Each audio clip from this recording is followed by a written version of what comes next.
cinegoer.comకి hello. Actually నాకు స్పిరిచువల్గా నాకు కొంచెం గురువు కావాలని ఎప్పటి నుంచో ఉండింది.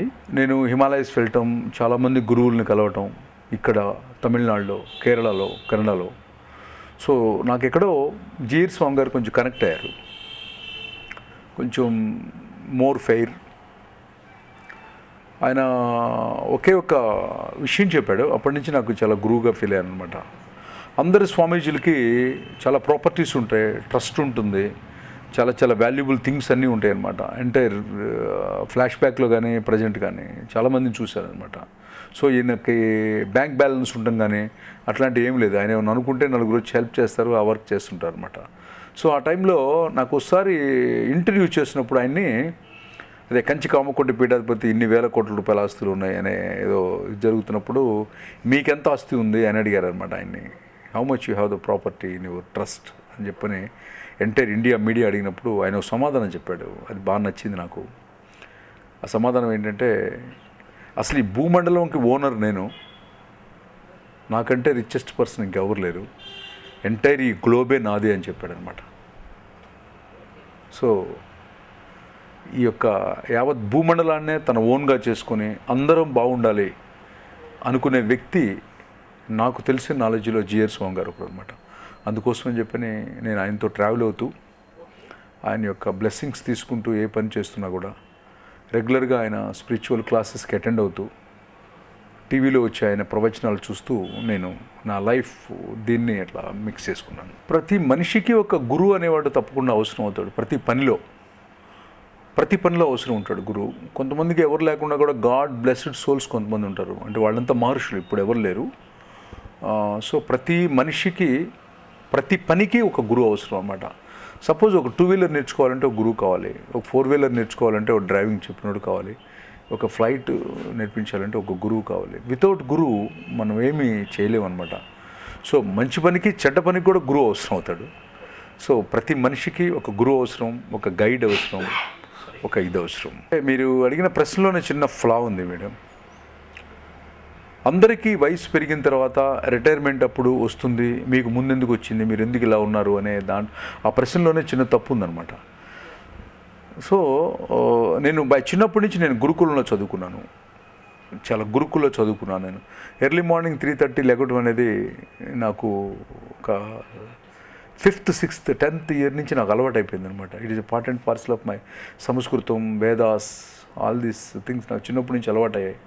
అందరికీ అలవాటు కావాలి అవి, అందరూ అలాగే రావాలి. నాలాగని కాదు, అందరూ అలాగే ఉండాలి. చిన్నప్పటి నుంచే స్పిరిచువల్గా ఉండాలి, చిన్నప్పటి నుంచే ఒక దృక్పథం ఉండాలి. సపోజ్ మన సినిమా ఫీల్డ్లో తీసుకుందామండి, positive films and negative films అని 2 రకాలు ఉంటాయి కదా. ఒక సినిమా చూడంగానే మనం కొంచెం ఎక్కడో ఫీల్ అవుతాం, ఎక్కడో ఇదవుతాం. ఓ సినిమా చూడంగానే మన పిల్లల్ని మనం ఎందుకు పంపించామబ్బా, ఈ సినిమాకి మనం ఎందుకు వచ్చామబ్బా, చిచ్చి అనవసరంగా వచ్చామే అని చెప్పని ఫీల్ అవుతాం అనమాట. సో నెగిటివ్ షేడ్స్ అనమాట, ఈవిల్ ఫోర్సెస్ అనేవి మా ఫీల్డ్లో కూడా ఉన్నాయి, మా రంగంలో కూడా ఉన్నాయన్నమాట. మనకి చిన్నప్పుడు నవల్స్ చదువుకుంటూ ఉండేవాళ్ళం తెలుసా మేడం. మంచి మంచి బొమ్మరిల్లు, చందమామ కథలు అవి చదువుకుంటూ ఉండేవాళ్ళం. లేకపోతే రామాయణం కథలు, భారతం, భాగవతం, జీసస్ గురించి, లేకపోతే ఇంకా అన్ని మతాల గురించి మంచి ఉంటుందన్నమాట. షాడో కథలని షాడో రాసేవాళ్ళు తెలుసు కదా మీకు, దొంగతనాలు, పట్టుకోటాలు, ఇవన్నీ అనమాట. అవి వన్ కైండ్ ఆఫ్ ఒక సిగ్మెంట్ ప్రేక్షకులకు అవి ఇష్టం అనమాట. సో అట్లా పాజిటివ్ అండ్ నెగిటివ్ అంతా.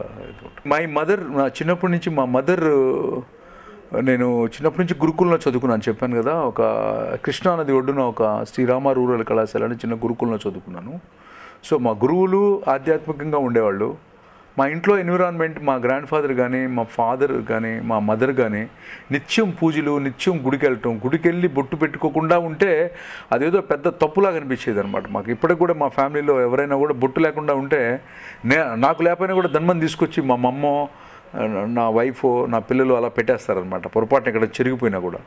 సో చిన్నప్పటి నుంచి నేను సాంప్రదాయమైనటువంటి ఫ్యామిలీలో, ఒక స్పిరిచువల్ ఫ్యామిలీలో పెరిగానండి. మా మదర్ నాకు ఎక్కువ బాగా ఇన్ఫ్లుయెన్స్ అయ్యాను. మా మదరు నిత్యం పారాయణం చేయకుండా, నిత్యం గుడికి వెళ్ళకుండా ఆవిడ పచ్చి మంచినీళ్ళైనా ముట్టదనమాట. నేను బాగా చదువుకొని ఒక టెక్నికల్గా ఒక ఇంజనీరింగ్ చదువుకుందాం అని, ఒక డ్యామ్ కట్టాలి, ఒక పెద్ద ప్రయోజకుడిని అవ్వాలి అని అనుకున్నానండి. బట్ ఎందుకు నేను సినిమా పక్క డివియేట్ అయ్యాను. భాగ్యరాజ్ గారని ఒక ఆయన ఉన్నారు, తమిళనాడులో ఉన్నారు. ఆయన సినిమాలు కొన్ని చూశాను, నేను చాలా ఇన్ఫ్లుయెన్స్ అయ్యాను. అప్పటి నుంచి నేను డైవర్ట్ అయ్యాను సినిమాకి. సో ఆయన దగ్గరే నేర్చుకున్నాను. ఆయన నా గురువు, ఆయన నా సినిమా గురువు, నా రచన గురువు ఎవరైనా ఉన్నారంటే ఆయన only one person, K Bhagyaraj. Is one of the number 1 the screen play writer in Indian film screen అనమాట. సో ఆయన నా గురువు అని చెప్పుకోవడం నాకు చాలా గర్వంగా ఉంటుంది. అప్ అండ్ డౌన్, నేను ఎప్పుడు డౌన్ అండ్ అప్ అనే దానికి వేరియేషన్ పెద్ద నాకు తెలియదు మేడం. ఎందుకంటే my career starts with some above middle class family or above middle class family అనుకోవచ్చు. సో దాని నుంచి నేను ఇంకా కింద లైన్కి వెళ్ళలేదు.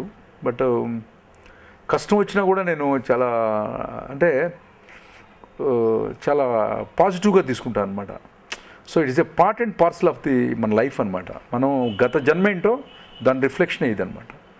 సో తెలిసి బాధపడకూడదు, తెలియని వాడు బాధపడవచ్చు. సో నాకు ఇప్పుడు నా డెత్ టుమారో అన్నా కూడా నేను చాలా హ్యాపీగా తీసుకుంటాను తప్ప నేను దాని గురించి పెద్ద ఆలోచించను. అంటే నేను నమ్ముతాను మన హిందూ ధర్మాన్ని, హిందూ యొక్క దీన్ని వేదాస్ని నమ్ముతాను. సో పూర్వజన్మలో చేసినటువంటి మంచి చెడుల ప్రతిఫలమే ఈ జన్మలో రిఫ్లెక్ట్ అవుతుందనేది నేను కన్ఫామ్గా నమ్ముతాను. అసలు దాంట్లో ఎట్లాంటి డిస్కషన్ లేదనమాట. సో ఇప్పుడు వచ్చే కష్టం, ఇప్పుడు వచ్చే సుఖం. ఓ సినిమా పెద్ద సక్సెస్ అయింది, మంచి పేరు వచ్చింది. సో నా వైఫ్ చనిపోయింది. సో అప్పుడు కానీ ఒక సినిమా సక్సెస్ వచ్చినప్పుడు కానీ, లేకపోతే నేను ఒక కథ చెప్పాను వాళ్ళకి నచ్చలేదు అన్నప్పుడు కానీ, వాళ్ళు రిఫ్యూజ్ చేసినప్పుడు కానీ నాకు పెద్ద ఫీలింగ్స్ చేంజ్ ఓవర్స్ నాకు పెద్ద అనిపించలేదు అనమాట. అనిపించలేదు నాకు. కన్విన్స్ అంటే మీకు ఎలా ఉంటుందంటే మేడం, నా పాయింట్ ఆఫ్ వ్యూలో నేను కరెక్ట్ అనుకుంటాను, వాళ్ళ పాయింట్ ఆఫ్ వ్యూలో వాళ్ళు కరెక్ట్ అనుకుంటారు. కానీ ఒక్క ఎగ్జాంపుల్ మాత్రం నేను చెప్పగలను. నేను సినిమా చేసి 5 years అవుతుంది. ఈ 5 yearsలో నేను లాట్ ఆఫ్ స్క్రిప్ట్స్ చేసుకున్నాను. నేను తెలుగులో చేసిన 3 సినిమాలు సిల్వర్ జూబ్లీ. నేను కథ చెప్పి నా కథని రిజెక్ట్ చేసినప్పుడు వాళ్ళే కరెక్ట్ అనుకున్నాను. కానీ వాళ్ళు నా కథ కాదని ఒక దర్శకుడు కానీ, ఒక హీరో కానీ, ఒక నిర్మాత కానీ, వీళ్ళ ముగ్గురు సినిమాలు దాదాపు 10 సినిమాలు రిలీజ్ అయ్యాయి. 10 సినిమాలు డిజాస్టర్ ఫ్లాప్ అయ్యాయి. కొన్ని వందల మంది జీవితాలు, సినిమా అనేది కొన్ని వందల మంది జీవితాలతో ముడిపడి ఉంటుంది. Theatre owners, distributors, exhibitors, mediators, cycle stand అతను, ఫైనాన్సియర్స్, ఎంతోమంది జీవితాలు కనెక్ట్ అయి ఉంటాయి అన్నమాట. వాళ్ళందరూ కూడా నష్టపోయారు. సో అప్పుడు నేను గెలిచాను అనుకున్నాను. నన్ను తిరస్కరించినప్పుడు నాకు అనిపించలేదు, వాళ్ళే కరెక్ట్ అనుకున్నాను. కానీ వాళ్ళు నన్ను కాదని, ఇప్పుడు ఈ బోట్ కాదని ఇంకో బోట్ ఎక్కారు, అది టైటానిక్ అయింది అనుకోండి, వాళ్ళ మిస్టేక్ కదా. సో అట్లా ఇండస్ట్రీకి దాదాపు నా కథలు కాదనుకొని దాదాపు 200 కోట్ల రూపాయలు నష్టం తీసుకొచ్చిన నిర్మాతలు, హీరోలు, దర్శకులు నాకు తెలుసు. బట్ నేను వాళ్ళ పేర్లు నేను చెప్పను. ఇప్పుడు ఈ ఇంటర్వ్యూ చూస్తే వాళ్ళు ఎవరో వాళ్ళ మనస్తత్వానికి అర్థమవుతుంది. వాళ్ళల్లో మార్పు తెచ్చుకొని ఈ లోక కళ్యాణం కోసం సినిమా అనే ఎంటర్టైన్మెంట్ మీడియా ద్వారా ప్రేక్షకుని ఆనందింపచేస్తూ ఒక మంచి మ్యాటర్ చెప్తూ దీని వెనకాల చాలామంది జీవితాలు ఆధారపడ్డాయి ఉన్నాయి అని ఒక రచయిత, ఒక దర్శకుడు, ఒక హీరో, ఒక నిర్మాతలు అందరూ దృష్టిలో పెట్టుకోవాలని చెప్పని నేను మనస్ఫూర్తిగా ఇప్పుడు పూజ చేసి వచ్చినా కూడా నేను అదే కోరుకున్నాను భగవంతుని. అందరికీ అలా ఆ యాటిట్యూడ్ కలిగించమని చెప్పాను.